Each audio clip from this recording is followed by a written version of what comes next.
However, we're going to start now. Our first topic is health, as I just said, and I would like to welcome Uli Korth. He is managing partner at Digital Health and previously founded XL Health. Please welcome him nicely.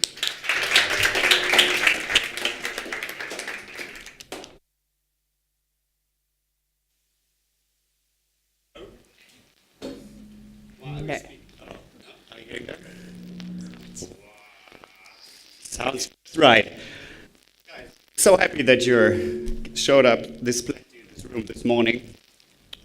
And I'm super excited to host a very thrilling panel about digital health. Sorry, give it a second. Can everybody hear him without the microphone?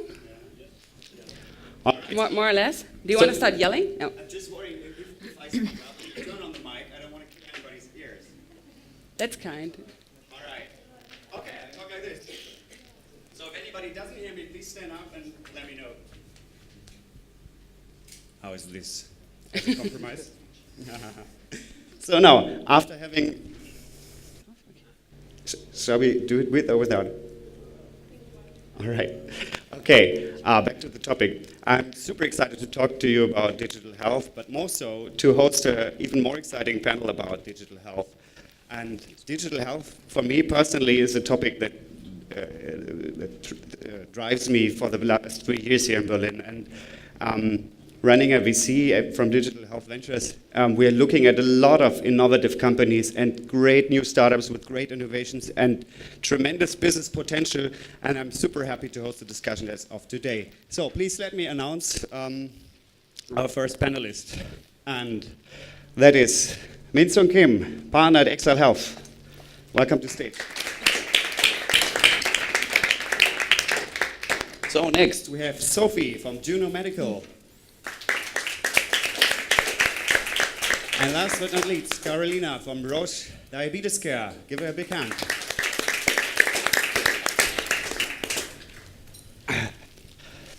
All right. So before we dig deep into the topic, I just give the panelists the chance to introduce themselves. So make it brief, but make it sound. Take 2 or 3 minutes to please go introduce yourself. It's working, yes. Hi, my name is Min-Sung Kim. I'm a venture capitalist based in Berlin. I'm partner at XL Health. We invest 500K to 5 million euros. I was an entrepreneur by myself, but then I started to change to the dark side. I'm actually from Germany, from Hamburg. I know it looks weird because I look Asian, I think, but this is the new generation of Germans, especially they get confused, or people in Israel get confused when I say that I'm German, especially. So our latest investment. So I started at XL Health together with Uli 3 years ago. I was in charge of deal flow. I've seen 2,500 digital health startups. My last investment was 1 year ago, 3.5 million into MeDoc. It's a telemedicine company in Finland, now in Berlin. Glad to be here. Thank you. Welcome. Hello, everybody. My name is Sophie.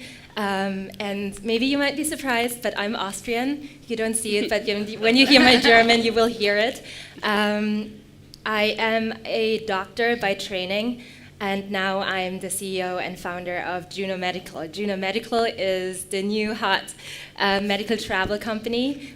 Our goal is to redefine what people think about when they hear about medical travel. So when you think about medical travel, one thing that comes into your mind is the wealthy Russian that comes to Germany or goes to the US, or you have the American woman who goes to Thailand for the cheapest breasts that she can find. And there's a lot of stuff in between. There's a lot of stuff where you can actually take the boundaries of healthcare away and offer the global potential of access to healthcare to a lot of patients, and this is what we're about. Before I started Juno Medical half a year ago, so we are very new, very early, I was at ZocDoc in New York. I was their director of healthcare strategy there, and before that, I was on the dark side at McKinsey & Company, a management consultant. Big plus. Thank you. Hello, good morning. Good morning, everybody. I'm very happy to be here. I'm I'm always excited to see the very lively ecosystem in Berlin. I am based in Barcelona. I am just like the lucky one, living in the city close to the beach. And I work for Roche Diabetes Care, and I'm responsible for digital strategy and just like all the strategy, moving Roche Diabetes Care, big corporation, towards digital health. By training, I'm a psychologist. In the past, I used to not reveal this information, but sometimes it was seen as a already psychological manipulation. So now I'm just like saying it, but I'm not analyzing anyone. Not yet. So yeah, exactly. It's just like I already done it. So you're already in the box. It's like don't worry about that. And what I really find, how do I combine it? Just like in my daily work. Right now, it's all about behavioral change, especially just like in a diabetes treatment, and empowering patients for changing behaviors. And in the past, psychology used to be something just like so personal, just like in 101. And right now, there are just like startups coming from all over the places that are allowing with technology have coaching more scalable and so on. I have the opportunity to work in healthcare already 7 years. And I think that it's just like tremendous what kind of changes I see in this industry when I, as a very junior employee at Siemens, presented where I worked before, presented telemedicine as a possible new business model. Well, people looked at me and said, "Well, that's magic, no?" And I just like thought, Jugendforscht. And nobody took it really seriously. And right now, just like, yeah, you're just like saying, well, we invested. Yeah, that's something that it's reality. So I work and I am responsible for all new business models, which basically implicate already in the title, there are some old business models, and why these old business models still exist, because that's the one that bring money. So you can just like imagine, just like within the corporation, there is also like two different streams, one looking into digital health and the others looking at the traditional business. All right, so taking the risk to oversimplify, we have at least one perspective from corporate, one from startup, and one from venture capital, right? Did I get that right? All right, so the first question I'd like to ask our great panel today is, from your perspective, and for instance, having looked at numerous and hundreds and thousands of startups, and there are many of different areas in digital health. You mentioned telemedicine. There's wellness and well-being, sports and fitness. There's nutrition. There's a lot of other fields. There's diabetes care, but maybe there are even other fields like medical travel. So from your perspective, what do you think bears the most business potential in the next 5 to 10 years? Vincent, would you like to start? I think what I'm currently really excited about is telemedicine, obviously. I think 2016 at the beginning, we've seen companies like Babylon Health, who received 25 million, Push Doctor and Min Doctor.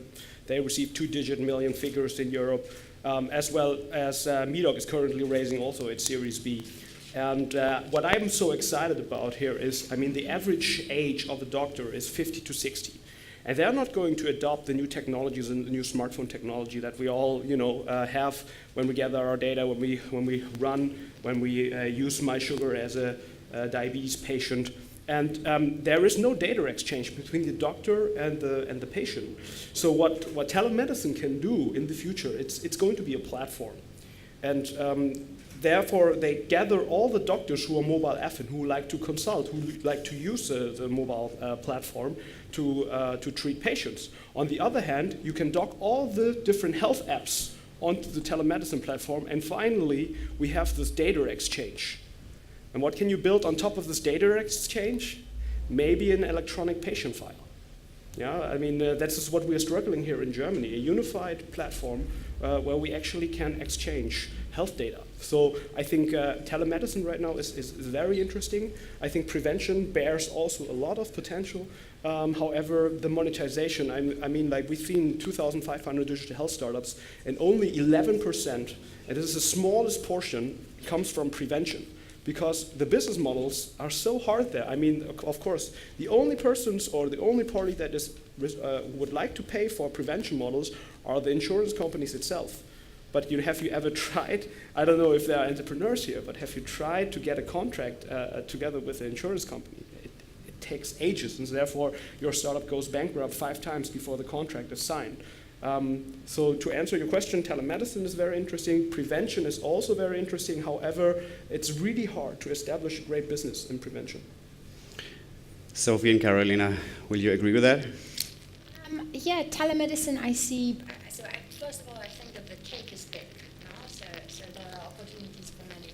I think telemedicine is one of the opportunities for diabetes treatment. We are looking in 2 things.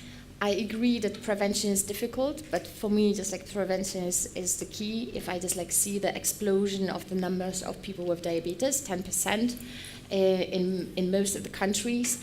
And from our perspective, diabetes has 2 different types of prevention. So first of all, it's prevention that just like people will get diabetes, and also that secondary prevention to not to develop complications.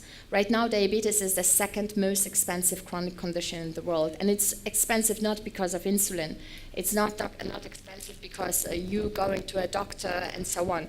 It is expensive because of the complications. We have 21st century, and we still cut people's feet because we are doing amputations, and it's shocking because we cannot stop the condition, and afterwards the people cannot work, they have cardiovascular diseases and so on. So if we can stop, if we can just like prevent the complications of the condition, for me it is just like it's the huge lever also in order to allow for cost savings. And the second part is just like the treatment. So right now we are just like talking a lot about generating a lot of data and so on. We need also tools that will allow patients in order to meet better clinical decisions using all this data. So I mean, Sean just mentioned all the data, apps that you're using and so on, but we have a huge imbalance of knowledge between patient and a doctor. So you're just like collecting yourself. Most of the patients, who are into quantified myself concept, they are just like tracking everything, sleep, sport, nutrition, sexual activity, mood, everything, and then going to the doctor and this doctor telling me, so how do you normally sleep? And you say, it's like, well, in my app, it just like shows normally it's like 6.7 hours a night and so on. It's like, so as long as we don't have a connection between 2 of them, I think that it's very difficult just like to show the real benefits.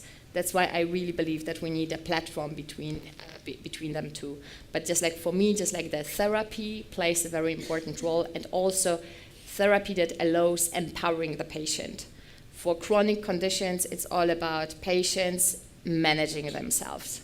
It's just like they spend 5 hours on average in a year with a healthcare professional, and that's really nothing. So saying that we need to have tools that will guide, perhaps with artificial intelligence, patients in a daily life. So Sophie, I assume you don't agree, because otherwise you wouldn't be doing what you're doing, but Exactly. you would be in preventative care or in diabetes management, right? So I'm slightly biased in what I think the biggest potential is. I think there are 2 ways to look at it. When you ask the question, what is the biggest potential in terms of revenue numbers in the next couple of years, I think the answer can be quite clear. This is something where you have to look into the hospital side of things. Practice management systems, electronic health records. This is something what hospitals use, where you already have a large number of revenue that is being generated, and it is growing. However, when you look at the patient side of things, and the question really is, what is the thing that will reach the maximum number of patients in the future? I disagree with telemedicine. I think telemedicine can be a tool to get there. I think the solution that has the biggest potential to reach the biggest number of patients globally is a solution that improves access to care, to the right care. It's not enough to put doctors in front of patients. You have to put the right doctors in front of the right patients. And right now, the way patients find doctors is by asking their friends, by looking up their zip code in the internet. They are not leveraging the global potential of medical knowledge, of medical expertise, when you look at how long it will take you to travel around the world, you can be anywhere in the world within 24 hours right now. Hardly any plane ticket costs more than 1,000 euros. And still, patients don't look beyond their zip code borders or their city borders. Why? Because it's a new concept, because they don't know about that potential. And this is why I think telemedicine could be one thing to actually plug into this. But again, the majority of doctors right now is not on telemedicine. They are in their private practices. They are in their offices. And this is, I think, where we have to start. Why is it still so hard for patients everywhere, even in Germany, to find the right specialist and to find the right doctor? And this is why I think, if you ask what the biggest potential is a solution that actually solves that problem first. Would you like to add on that? No, I would like to start a discussion. I mean, I think like when it comes to these kind of concepts like Medigo or Juno Medical, you ask yourself, where's the exchange? How do you get into the doctor's information systems? And this is actually something that, I mean, do you build a ground layer, or do you try actually integrating into the system? And I believe that integrating into the system is going to be way too hard globally, because you have so many different EHR vendors who are basically a closed shop. Yeah? They don't want, like, I mean, let's take the Computer Medical, for instance. Yeah? They own every second doctor, GP in Europe when it comes to the doctor's information system, and they are basically a closed shop. Absolutely. So, and the approach wouldn't be to ask, from my perspective, wouldn't be the question, how are we going to integrate with the EHR systems? The question should be, how can we become relevant for the hospitals so that they want to use us and so that they want to open the systems for us? Because if the hospital who uses the EHR system is going to pressure them and say, you have to open your systems to Juno Medical because they are so relevant to us, because the service they bring to us is so great and so value-adding, there is no other choice for these EHR systems to actually open up. I think that will happen, but not in the next 5 to 10 years. Not in the 5 years. Maybe from 5 to 10, but not. I think the dynamic is not really there right now. Can I give you an example? Please. Or do you want to ask other questions? Have all the ability after our second question. I always love when the discussion goes on, and I agree. There's a lot of things that need to happen also in IT. But let's focus on the patient and the care side first. So, looking at digital health, you mentioned like prevention is a big thing. And what came to my mind when you, Karolina, told about diabetes is, for instance, my grandma, she's got diabetes type 2. So, and I think the best way to manage diabetes is not to get it in the first place. As a type 2, you have some options to prevent it. So if prevention is a big thing, what are really the obstacles? Why is it not there? Why is not everybody asking for these prevention services to be out there? Why don't they pay for it? Why do you think that we really need to sell to an insurance company? And lastly, why do so little and so few insurance companies cover the cost for preventative measures? Why is that? I mean, I can only tell a story maybe about a company that I'm really excited about. It's Mimi. I don't know if you heard about this. It's a hearing app, and they said like first the value proposition was like use our app, and then you won't get hearing damage in the future. No one really cared. Because, and this is like this is basically human nature. Would you pay for an app that tells you not to drink or not to party? It's probably you're not going to do that because it's in human nature. However, what Mimi did at some point, they shifted their value proposition from prevention to lifestyle. They said like, have your own hearing profile and you can listen to your favorite music in your own, adjusted hearing, how do you call that? Yeah, hearing profile, basically. And that's so cool because the sound quality is getting so much better and it's adjusted. You just listen to your music, how do you call that? Oh, scheiße, leiser. More quiet? More quiet, oh God, yes, it's very early in the morning, I had a rough night. More quieter, and that's why it prevents you from prevents hearing damages for the future. And this is something that insurance companies are very excited about. So are you saying that in order to sell preventative serious medical care, you need to pack it in a lifestyle package and make it look differently? Is that what you would think, or would you Would you, yeah? Yeah, so prevention, this time we agree, has a lot to do with lifestyle adjustments, especially diabetes, for example. I mean, all the good things in life lead to diabetes, right? It's a lot of sugar, a lot of food, a lot of fat, little exercise. So I think bringing the consciousness to what it actually means to prevent diseases is a big thing, and I think it's too late to start actually educating the adults who already have diabetes. You have to start very early on, where you talk to children and educate them about this. Why is it so hard to get funding, or why is it so hard to close contract? Because it's so hard to prove outcomes.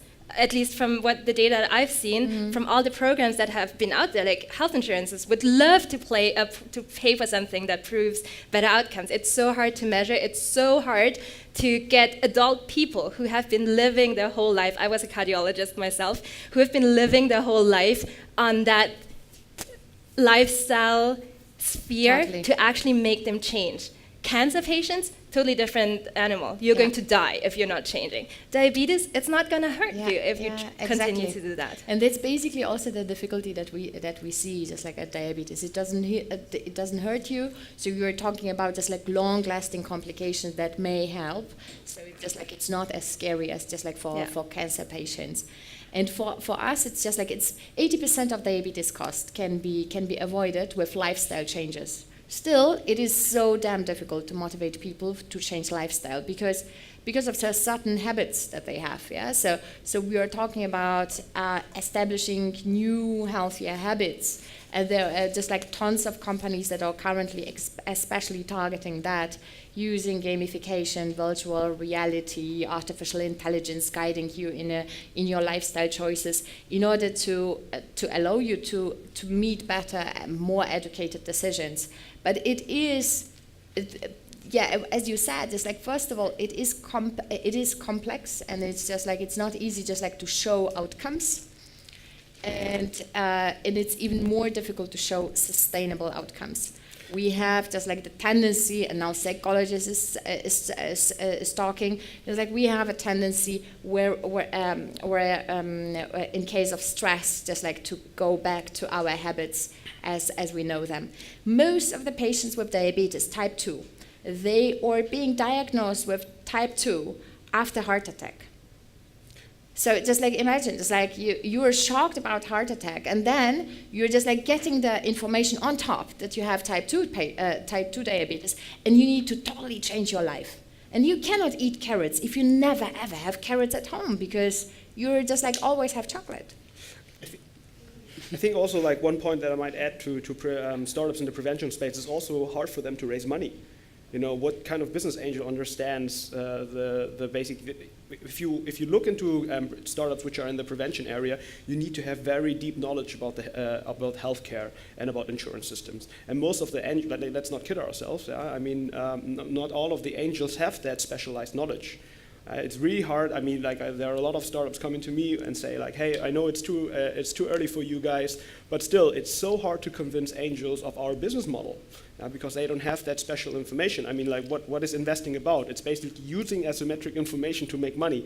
This is what we VCs do as a job, and that's why I put together a list of 23 digital health accelerators in Europe. You know, for you guys, for young entrepreneurs who can basically look it up, and they have more information. They're specialized in digital health, and they are going to invest into your company more, or they are more likely to invest into your company than those business angels in Berlin, because they have more information and better access that they can provide to you. So I highly encourage you entrepreneurs to consider these accelerators specialized in digital health, especially when you're in the corporates that are like Roche Diabetes Care, that is also just like also searching for collaboration partners.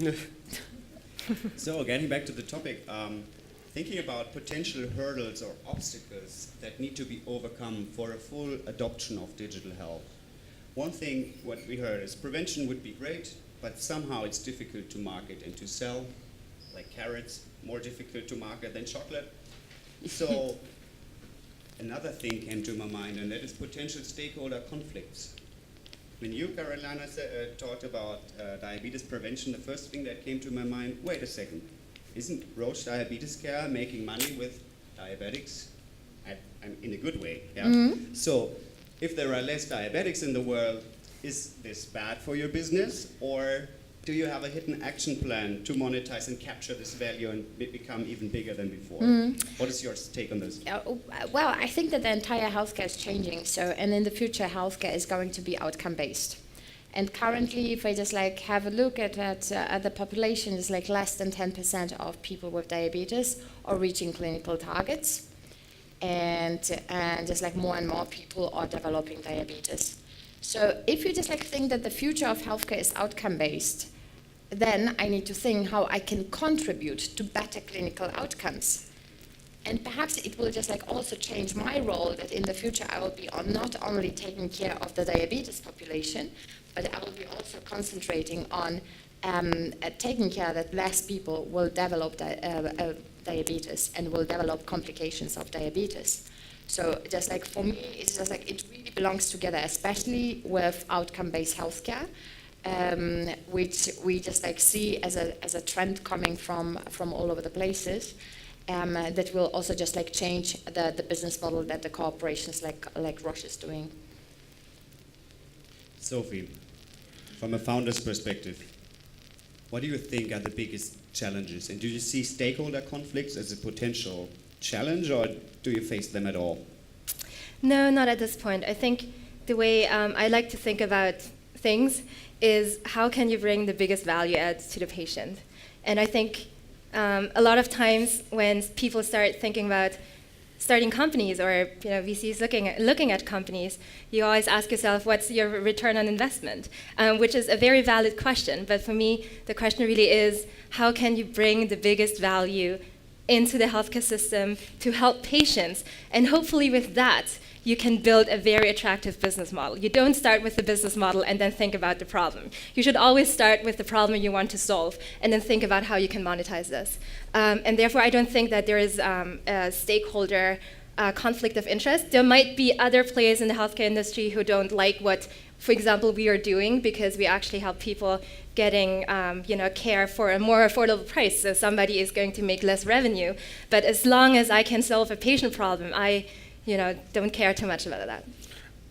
I mean, you're totally right. If you focus on the patient's care, or on the well-being of the patient, this is where all the stakeholders align. Yeah? But that's a very good point. The future stakeholder conflicts. I think as a founder in digital health, in a digital health startup, you have to be very, very aware of.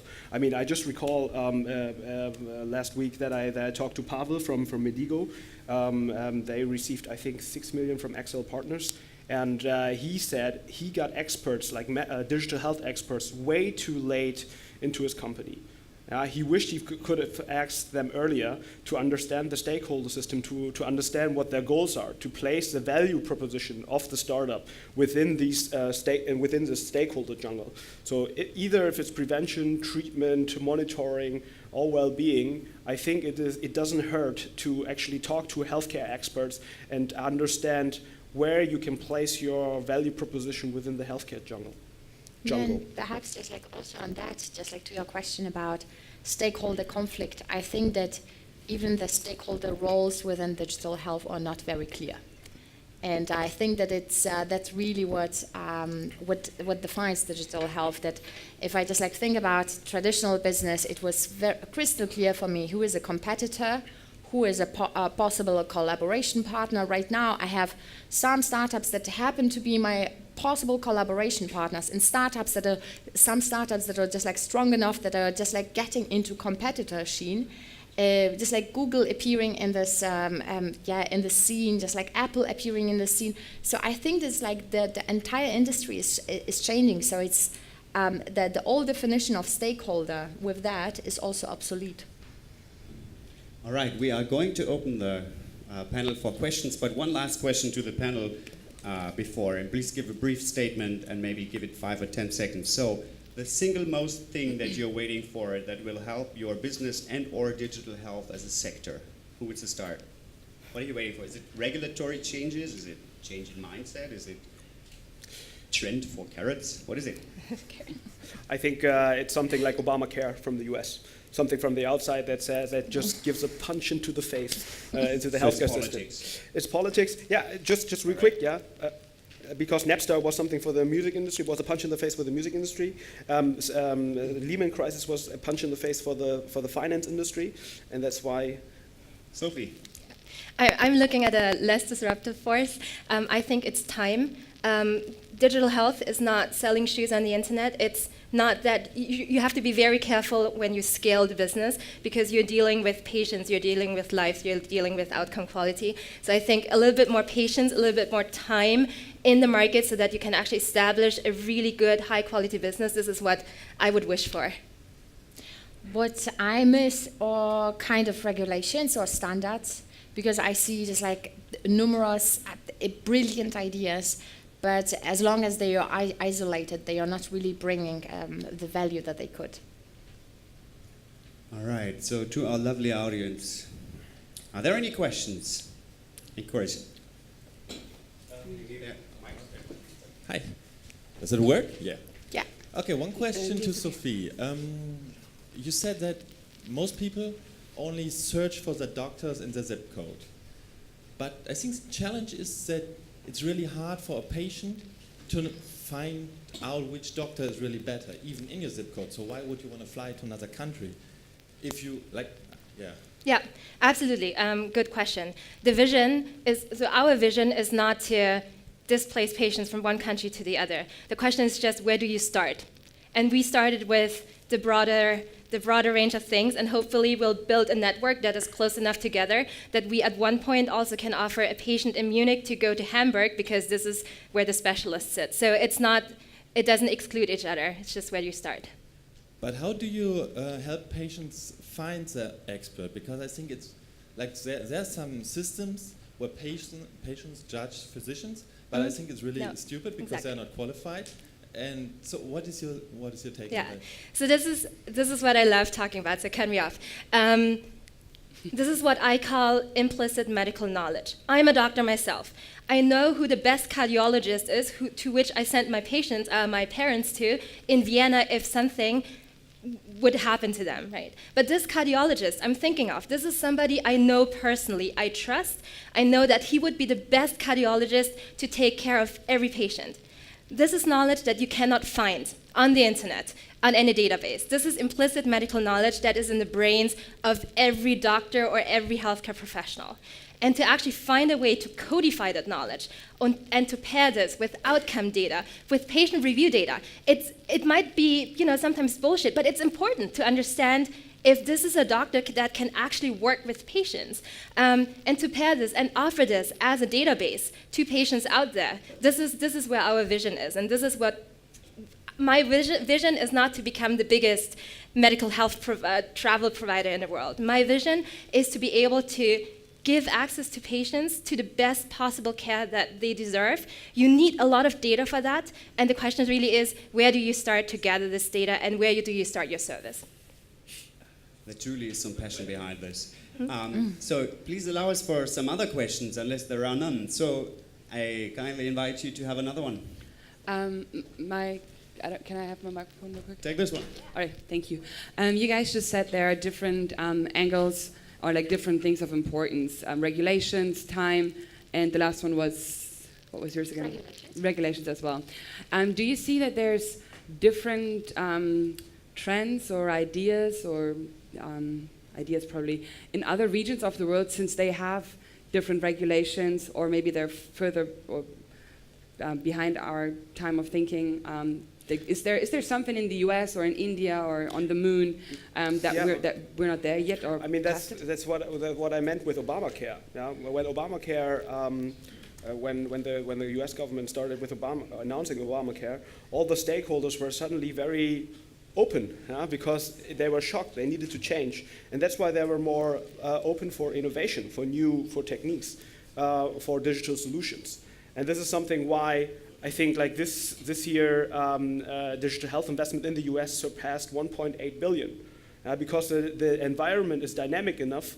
Stakeholders like insurance companies or hospitals, they are open for digital solutions, and I think this is what Europe needs. Also something like a punch in the face, where sorry for saying that, but like where the stakeholders waking up and they say like, okay, we need to find new digital solutions. Let's invite Juno Medical. Let's invite MySugar. Let's invite MeDoc. Yeah, I think this is something that we really need here in Europe. Yeah, but it's like one specific trend. I don't know. Are other countries not into diabetes, but I don't know, like something completely different that we don't have over here yet because of regulations, example. Like I'm speaking of like product, for example, or like a startup that we just haven't heard of because we're in Germany and not in India or something. Are you going to answer or fill in on the question? All right, so just for the sake of the timing, one thing that to maybe look up and to have a look at is Estonia, for instance, and all the EGovernment movement. Recently, I read an article about that. They actually solved this whole data privacy issue in this very electronic patient record that they implemented by simply adapting blockchain.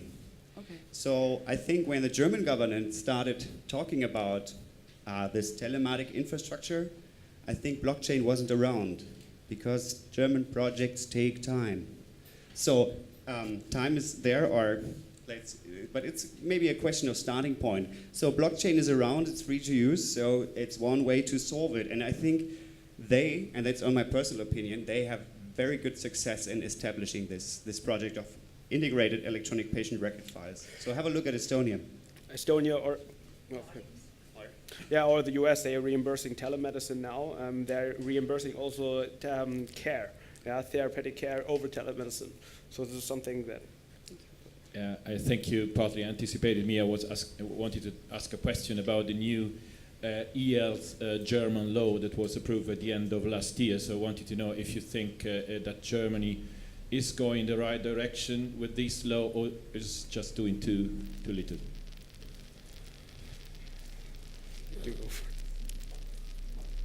All right, so again, take this as a personal opinion. Going in the right direction is necessary but not sufficient to achieve your goal. You have to move. And you have to move a little faster than just real slow. So I would agree, yes, it goes in the right direction. But are we there yet? I'm not sure, but somebody was talking about light at the end of the tunnel. So we need time, I totally agree. We had another question. Do we have time for another question or are we cutting it off here? One more? Yeah, one short one. Go on. Hi. Not work. Yeah. It's probably for you, Karolina. I would like to know how you see the future of the big corporates, as I think they have a lot of experience, but sometimes have like problems with the innovation part that the startups bring. So. Yeah, that's a very good question because I think it's like lately I see the club of unicorns increasing and just like emitting startups, like the process like almost overnight. I think that in the past it was big companies against small companies and big companies always won. Okay. And big companies always won, and we felt very comfortable. Right now it's fast companies against slow companies. So that's why I think that's like Roche Diabetes Care, for example, collaborates with startups from Vienna, MySugar, that's just like developing an application for patients and so on. And I think that basically that's the future. That's why basically I'm also at the conferences to scout, to get to know some startups and so on. I think that we will never gain the speed of the startup.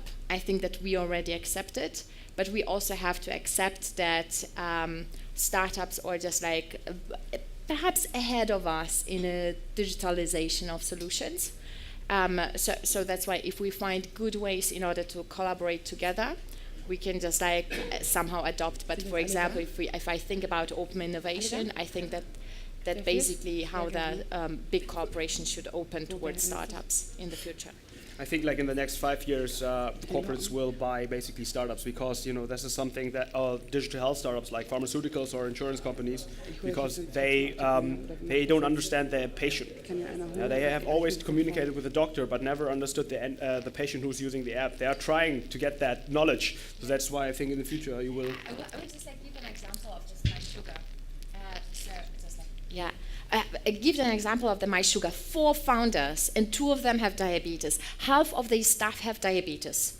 So what kind of customer proximity do they have compared to me with a big corporation with 4,000 people and perhaps, I don't know, 200 worth having diabetes? So that's a great last statement. So it's fast companies against slow companies. Thank you very much for attending. Thank you very much for paying attention and for asking these questions. And thanks to the great panel. We really enjoyed moderating today. So let me pass this back to you.